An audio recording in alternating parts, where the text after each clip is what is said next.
Please welcome David Hodgins, who will be speaking next.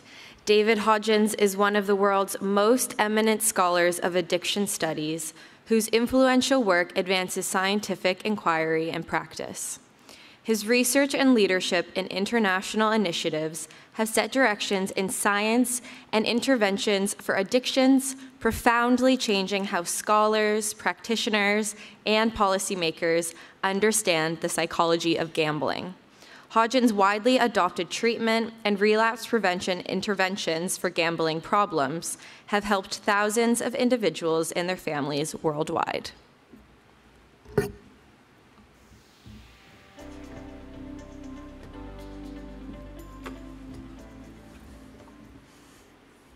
Thank you very much, and yeah, it's a big honor to be here.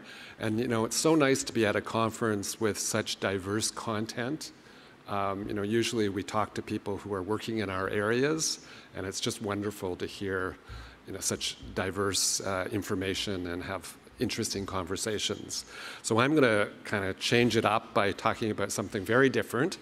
I'm going to talk about a specific project, and this project focused on developing lower risk gambling guidelines for Canadians. So basically, what kind of advice can we give people about how to gamble in a way that's reasonably safe? I'm going to talk about how we developed the guidelines and how we disseminated them. So I'll share a little bit about gambling first. If you look at these prevalence figures, this is from the 2018 national survey, the Canadian Community Health Survey. They included a gambling module for the first time in 25 years. And you can see that in Canada, gambling is normative. And that might surprise you, but we broadly measure types of gambling. So this might include somebody who buys a lottery ticket or a charitable raffle ticket, along with people who are very serious regular gamblers. So you can see it's a normative activity in Canada. And if you look at problem gambling, it's about 0.6% of the population. So that puts it about the same as illicit drug use disorder in terms of the numbers of people. So what is problem gambling? Officially, the diagnosis is gambling disorder. So that's in the DSM and the ICD classification systems, the formal diagnosis. And the essential part of a gambling disorder is impairment of control over your gambling. So it's not just that you gamble a lot and you spend too much money, but your ability and your sense of your ability to control your involvement is affected as well. And you continue to gamble despite the fact that you're experiencing significant problems, family problems, financial problems, emotional problems. So that's the gambling disorder diagnosis, but like would be true for alcohol, even non-problem gambling causes problems. And in fact, much of the associated harm with gambling is related to people who don't have gambling disorder, but who are reasonably heavy gamblers. And that's because there's many more of those people than there are people with disorder. It's also true that different types of gambling pose different risks, and it's the types of gambling that are continuous and fast-paced that are the types that cause the most problem. So electronic gaming machines, slot machines, video lottery terminals in a lot of provinces, and then these days that in-game betting, sports betting, is sort of pretty fast-paced and is beginning to show up as a concern in treatment centers. Another factoid is that gambling profits are disproportionately obtained from problem gambling. So most of the profits that are made, and really by our provincial governments, come from people who would meet that gambling disorder diagnosis. So we need to recognize that gambling is not a typical commodity. There are risks of harm, and we need to be thoughtful and cautious about how we offer it to the public. So this particular project was really, the question we had was, do we have enough information that we can be more specific in the advice we give people about what's a reasonable amount of gambling? So up until now, the advice that's given is very general. It's, you know, gamble responsibly, or, you know, you go to the casino and there's a little note that suggests that you take breaks on a regular basis, and of course you only bet amounts that you can afford to lose, and so forth. So the advice is very general, and do we have enough information that we can be more specific?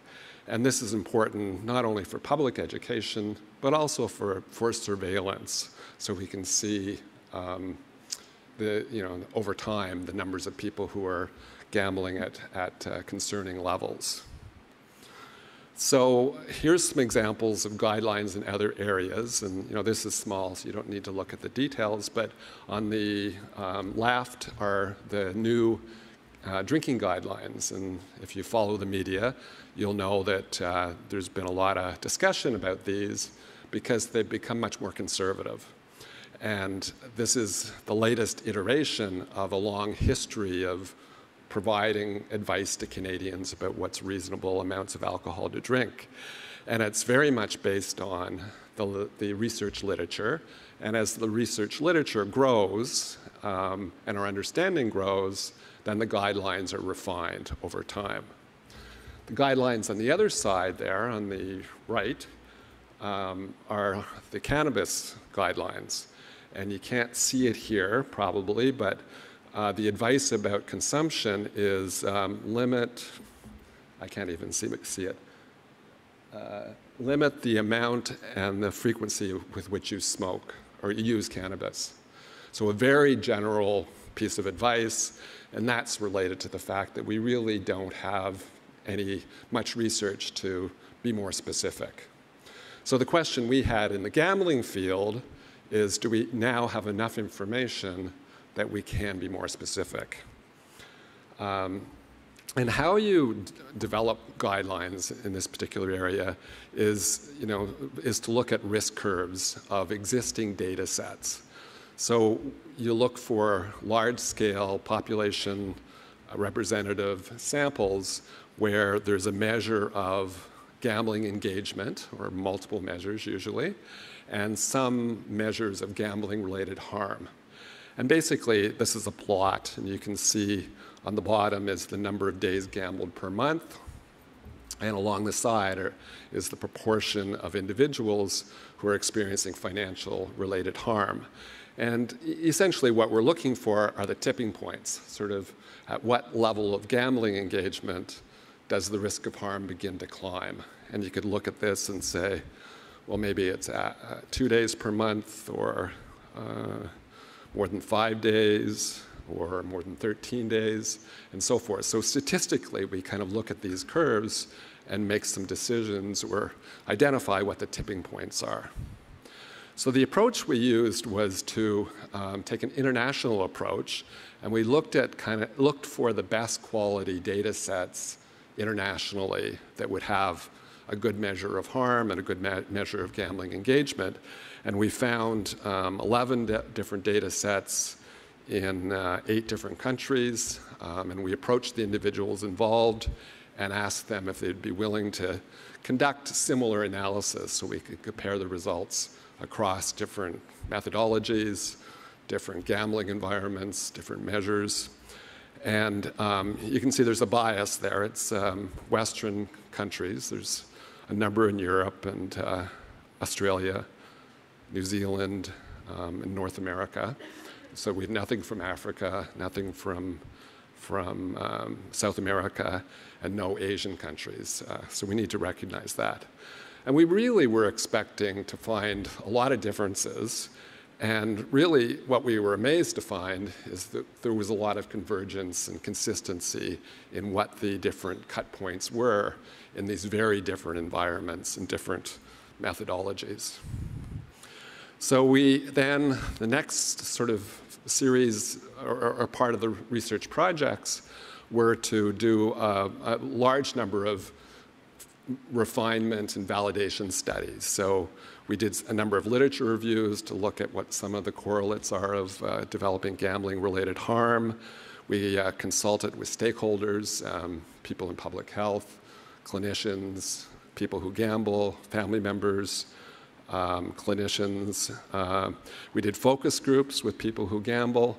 And we also presented different types of guidelines and ways of communicating guidelines to a large survey of people who were gambling at different levels of involvement with gambling to see how credible guidelines could be and the best ways of communicating them.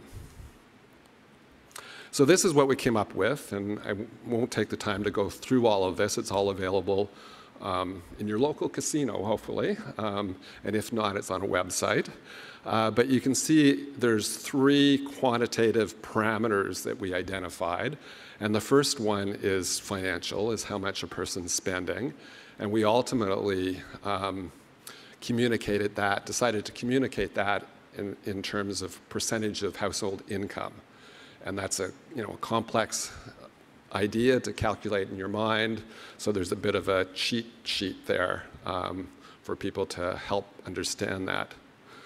And the second parameter is how often, and the sweet spot was gambling no more than 4 days per month, and then how many types of gambling you're involved with. And we know that people, even though it's those fast-paced games that people get into problems with, we know that those individuals tend to gamble on all sorts of things. And people who are gambling on more than 2 types of games regularly are at higher risk of developing problems. So that is kind of the main communication message. We put additional information in there about the fact that certain games are more risky, and also that there are certain individuals with certain characteristics that are more likely to develop harm. So if you have a substance use problem, or you have a family history of gambling, or you have mental health problems, then you likely should be gambling less. And we also then provided some safer gambling tips from the literature, and also that section on think about your reasons for gambling. One of the most robust correlates of gambling problems is gambling to escape emotional problems. So if that's your motivation for gambling, then you need to kind of be thoughtful about that as well.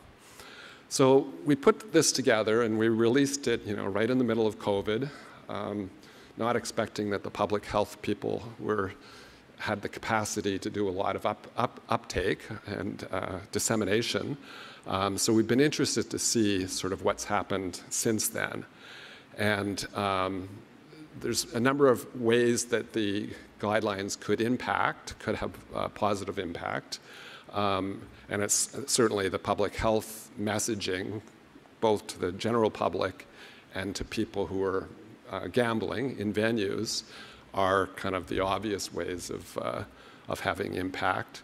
But potentially, the guidelines are helpful in helping people make decisions about setting limits. One of the harm reduction, harm minimization options for individuals is that they can set personal limits before they gamble. And so this can be helpful in helping them make those decisions. Or in surveillance surveys, as I mentioned earlier, as a clinical outcome for people who are in treatment for gambling problems, and as a resource or a clinical tool. So we've had most impact with the first 2 categories, but some impact with those other areas as well. So these are some examples. So that green poster there, that's from the gambling venues in Massachusetts, where they've been disseminating the information.